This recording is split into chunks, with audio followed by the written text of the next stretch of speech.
What's up guys, Phoenix here. This video we're going to be talking about a new piece of support for an older deck that we got mid-2015 that is spoiled for release in Invasion of Venom, the set that we get sometime around October or November of this year.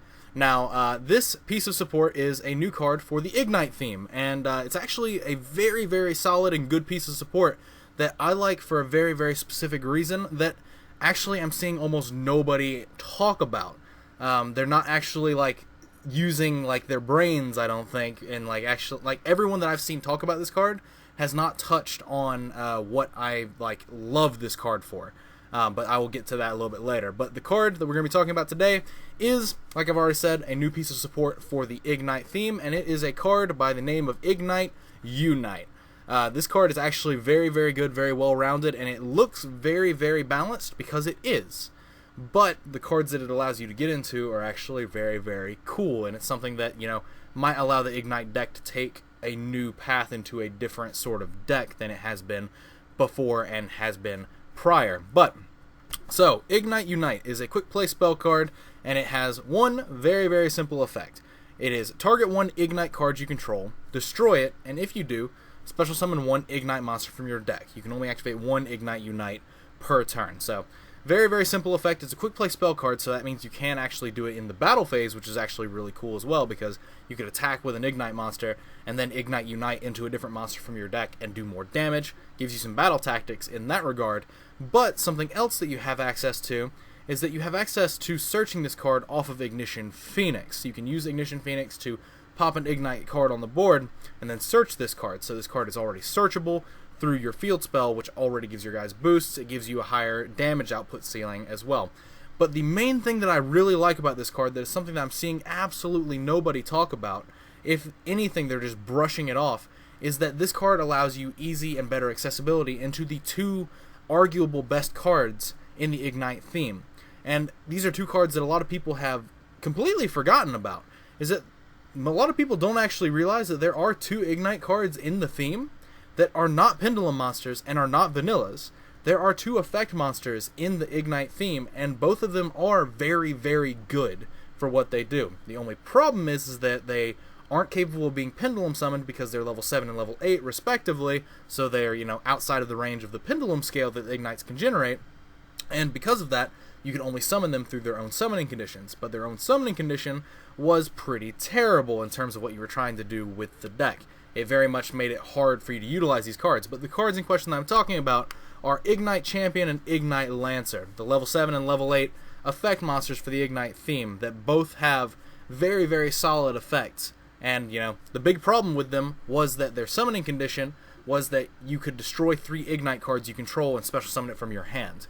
Now, destroying 3 Ignite cards is potentially, pretty alright because of the fact that it's a Pendulum deck, but that meant that every time you were going to invest into using these cards and their effects, you were getting rid of your huge board to invest into these guys. And rightfully so, because their effects are actually very, very good. For those of you that do not know what I'm talking about, Ignight Champion is the level 8 Warrior Fire effect monster with 2800 attack and 2300 defense, so he's 3100 under Ignition Phoenix. And its effect is when it's on the board, once per turn you can target one other Ignite monster you control, return it to your hand, and if you do, place one monster your opponent controls on the bottom of their deck. So it's non-targeting removal for monsters. It doesn't target, all it does is it targets the Ignite monster you control. It has to be a monster, so you can't target your scale, unfortunately, but you're going to be having monsters out because you are playing a Pendulum theme. And so you can target one of your Ignite monsters, add it to your hand, and because of this, you're actually able to, put a card in your hand and then be able to utilize it as a scale to continue popping your scales off and doing things like that.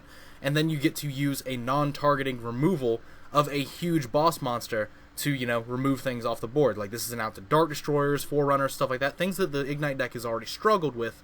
This actually is very good. It's also, things to spin Dante's, stuff like that. This is a very good piece of removal, but the biggest issue this card has had is that you could never really summon it outside of its regular summoning method, which is target 3 Ignite cards you control and destroy them, and if you do, special summon this card. But Ignight Unite allows you to summon this card. And also, what's really cool about Ignight Unite is the fact that Ignight Unite itself just says target an Ignite card you control, meaning that you could target one of the scales, destroy it, special this out of your deck, and then use this to bounce an Ignite monster you control, and then the Ignite monster you control can just be put straight back in the scale. So there's a really cool interaction there. Now, for those of you that don't know what Lancer is the other card you're able to summon off this. It's probably strictly worse than Champion, simply because of it outspells and traps rather than monsters. However, it is still just as good. It's the level 7 with 2600 attack, meaning it's 29 with Ignition Phoenix up. And its effect, it has the same exact summoning conditions of pop 3 Ignite cards you control, summon it, which makes it, not very good to summon in any sort of regular game state, but you can summon it off Ignight Unite. Nifty. But its effect on board is once per turn you can target one other Ignite monster you control, return it to your hand, and if you do, place one spell or trap card your opponent controls on the bottom of the deck. Does not target, does not do any of that, so your opponent has to respond to it. If they don't respond to it, even if they do respond to it, you put a different card on the bottom of their deck. So, both of these cards just bounce Ignite monsters you control to your hand, which allows you to continue doing things with your scales, your shenanigans there. And ultimately, these cards are both very, very good, very solid boss monsters, and in their own right, their summoning conditions were very fair because of how good these cards specifically are. Ignight Champion is basically just Ignister for the Ignite theme, except instead of destroying your card, you put it back to your hand, which is arguably very much better.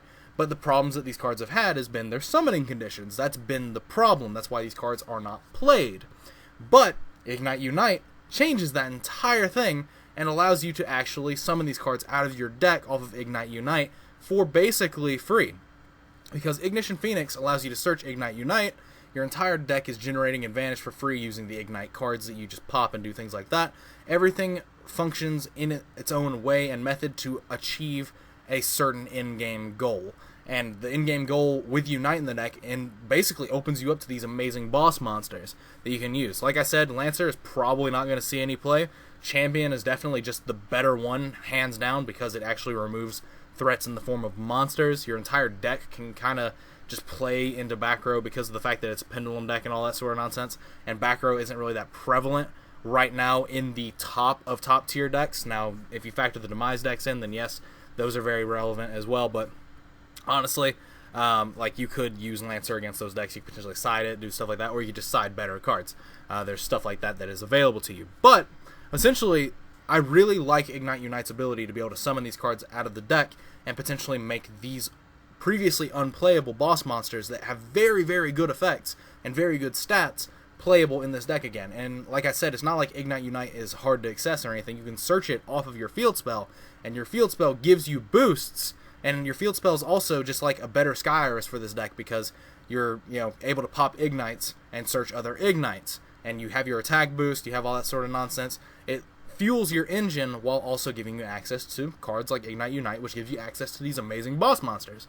And then Ignite Unite also has the battle tactic that I addressed earlier, all of these different things. I really, really like this card. I really actually can't wait for this card to come out because I've really liked Ignites as a theme, simply because they were one of the first experimental concepts Konami was doing of trying to make fair pendulums. They were trying to introduce pendulum archetypes, and at this point they were introducing Zephyras and Ignites, and they were like, how do we make this fair?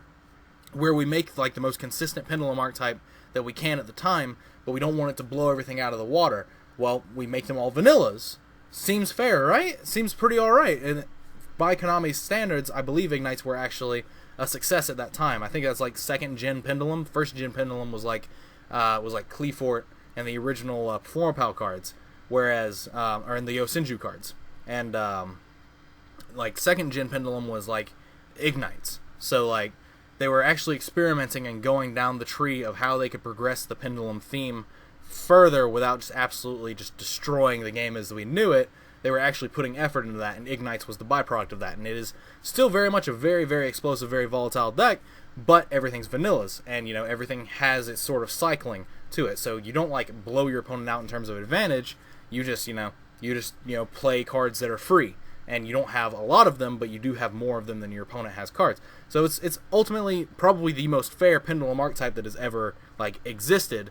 But it's just very, very good at doing what it does. And for that reason, I really, really like the Ignite archetype. And I cannot wait to get Ignite Unite in the TCG, because I would love to play Ignites at a regional level event or something like that. Or if it's just very, very good based off whatever the status of the format is at the time, maybe even potentially playing it at a YCS or something. But who knows? I want to know what you guys think about this card and the things I've said about this card in the comments down below. What your opinions of it are. Stuff like that. What do you think of Champion and Lancer being potentially playable again? Stuff like that. Or, again, ever. First time ever. The cards have been playable, but like they were always so subpar because of their summoning condition. And this basically makes them free. So there is that. But I want to know what you guys' opinion on all that is in the comments down below. I like to, read comments of people's opinions and stuff like that because, honestly, this is more of a group discussion than it is me telling you things. That's honestly what I think of them as anyway. But other than that, as always, guys, thanks for watching. Like, comment, subscribe to all the nonsense you usually do. Links are in the description to Facebook and Twitch links. If you want to check those out, feel free to do so. If there's any new cards from the new sets coming out that you want me to do one of these videos on and give my opinions on, definitely leave the name of the card in the comments down below, and I will definitely look at it. And if it's something that I feel like I have an opinion that's, worth people's time, then I'll definitely make a video on it. But other than that, if you want to support me, clicking ads on my videos and disabling ad block when you view my videos is the best way to do so. Helps me out a ton, and I'd be very appreciative, that word, of you guys if that's something you could take the few seconds out of your day to do to help me out, especially if you decide to disable your ad block for 1 or 2 seconds, refresh the video, and then click an ad and then put ad block back on when you're done. It helps out a ton, and this is basically a form of income for me. So it just helps out a lot and helps keep me motivated to keep making these videos. If it's stuff you like, then you know what to do to continue to ensure the things that keep happening. So there is that. But other than that, as always, guys, thanks for watching, and as always, guys, take care.